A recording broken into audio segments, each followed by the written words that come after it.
Welcome to the Deep Dive, AI Brief. This is our 308th deep dive where we cut through the noise and give you a clear view of the really significant AI developments happening right now. Yeah, we're not just giving you headlines. We're aiming to distill what actually matters strategically.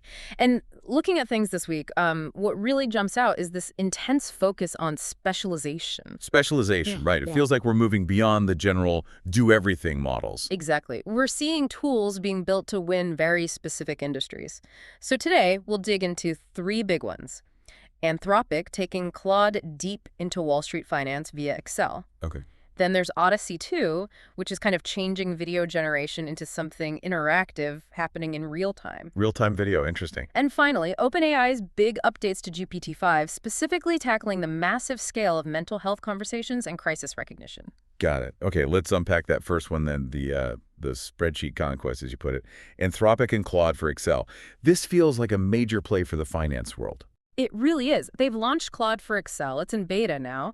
But it's not just, a simple add-on. It operates right there in a sidebar. So you can see the spreadsheet. It can read it, analyze it, even really dense ones. But the crucial part is it can modify the spreadsheet too.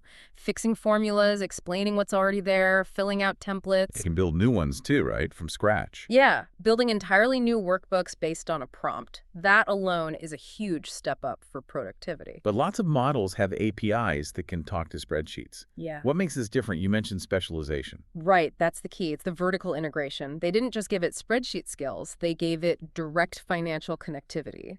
This looks like a deliberate strategy, maybe different from, say, Microsoft's broader Copilot approach. How so? What kind of connectivity are we talking about? We're talking 7 new specific financial connectors. Direct links to platforms institutions rely on. Think Aera for earnings call transcripts, LSEG, the London Stock Exchange Group for live market data. Wow, live data.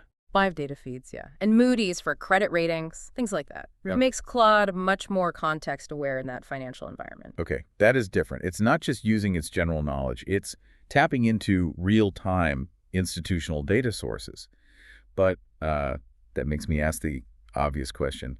Reliability. Yeah. If it's modifying complex financial models, how do you trust it? Isn't that a massive risk? That's the million-dollar question, isn't it? And Anthropic's answer seems to be hyper-specialization. They've debuted these finance-specific agent skills. Agent skills, meaning? Meaning they've trained the model specifically on tasks like building cash flow models, generating company analysis, writing coverage reports.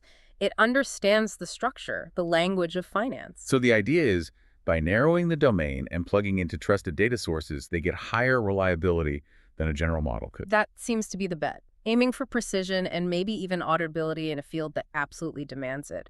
Reliability over, say, broad versatility for this specific use case. Okay, that makes sense. So moving from financial precision to, well, speed and creativity, let's talk about Odyssey 2. You said it's changing video generation. Yeah, it's a different kind of focus. While Claude is about rigor, Odyssey 2 is all about speed and interaction.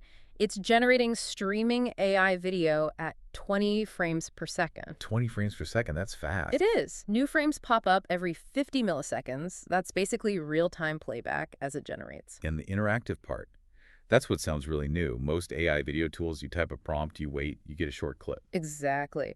Odyssey 2 lets you shape and control videos, potentially multi-minute videos, while they're playing. While they're playing. How? Through a chat box. The system doesn't pre-plan the whole video. It generates segments continuously, adapting in real time to natural language prompts you type in. Change the lighting, add something, shift the scene. So you're not just a prompter anymore. You're more like a real-time director, exploring a digital space. Kind of, yeah. And it seems to have some understanding of physics, learned from video data, simulating how light shifts or water moves. It's not just generating images, it's simulating behavior. That feels less like a video generator and more like, I don't know, interactive world simulator. That's a good way to put it, a hybrid world generator. It opens up possibilities for totally new kinds of open-ended content experiences, moving beyond fixed clips. Fascinating stuff. Okay, let's shift gears again. From creative tools to something critical. System safety and scale. OpenAI's updates to GPT-5 for mental health crisis situations. Right, and this wasn't a minor tweak. They consulted extensively over 170 mental health professionals globally before rolling this out. That level of consultation seems vital given the sensitivity. What did the update actually achieve? Significantly better performance in simulated crisis scenarios. The updated GPT-5 was rated by clinicians as 91% compliant with mental health protocols. 91%. How does that compare? It's a pretty big jump from the 77% compliance their previous model, GPT-4o, achieved in the same tests. What specifically did they fix or improve? Two key areas stood out. First, teaching the AI to express empathy without accidentally validating or reinforcing potentially delusional beliefs. That's incredibly nuanced. A very fine line to walk, even for humans. Absolutely. And second, they addressed an issue where the safety guardrails could weaken during really long, complex conversations, which is often exactly when crisis support is most needed. That makes sense. But the scale, the numbers involved here are just staggering. They really are. OpenAI shared that around 0.07% of their weekly users, and they have about 800 million weekly active users, show signs that might indicate potential psychosis or mania. 0.07% sounds tiny, but of 800 million, that's a... It translates to millions of concerning conversations that the AI is encountering every single week. Right. Millions. That just underscores the immense responsibility these platforms have, doesn't it? Yeah. And why these safety updates are so absolutely critical. Precisely. The scale is unlike anything we've seen before. Okay, so those are the big three updates. Let's maybe slow the pace a bit and cover some of the other important developments buzzing around the AI space this week. Starting with the hardware that powers all this, the chip race is definitely heating up. Oh, for sure. Qualcomm's stock jumped, 15%? They announced new AI chips, the AI 200 and AI 250, clearly aimed at the data center market, competing with the established players. And they're thinking big scale, Right. Not just individual chips. Yeah, full rack systems. You can link up to 72 of these chips together. They're going after those huge data center deployments. Which makes sense given the forecasts. McKinsey's predicting something like $6.7 trillion in data center spending by 2030. Buyers are going to want alternatives. Definitely. And we already saw the first customer announced for the AI 200 Humane, that Saudi AI startup. Shows the global demand right away. And it's not just about the chips. The value of human expertise in training these models is also getting recognized. Look at Mercer. Right. The startup connecting AI labs with domain experts for model training, they just raised $350 million at a $10 billion valuation. $10 billion. That tells you how crucial high-quality, specialized training data and the people providing it really is. Absolutely. Meanwhile, on the open source side, Minimax released a new model called M2. How's it stacking up? Pretty strong, actually. Artificial Analysis ranked it as the top open model right now and number 4 overall on their index. It's apparently really good at agentic tasks. Agentic meaning planning and using tools. Exactly. Planning multi-step actions, using software tools independently. That's a big deal for making these models more useful in complex workflows. We also saw a major public-private partnership, AMD and the U.S. Department of Energy. Yeah, a $1 billion deal to build 2 new supercomputers. The goal is accelerating research in really critical areas: energy, medicine, national security. Shows how central AI infrastructure is becoming to national strategy. And finally, a slightly less positive development, but important to note, AI is getting better at fraud. Unfortunately, yes, expense management platforms are seeing a big spike in AI faked receipts. What kind of numbers are we talking? Some reports say up to 14% of fraudulent submissions are now AI-generated fakes. Companies have apparently detected over $1 million in just these kinds of falsified invoices. 14%. That's a rapid adoption rate for fraud.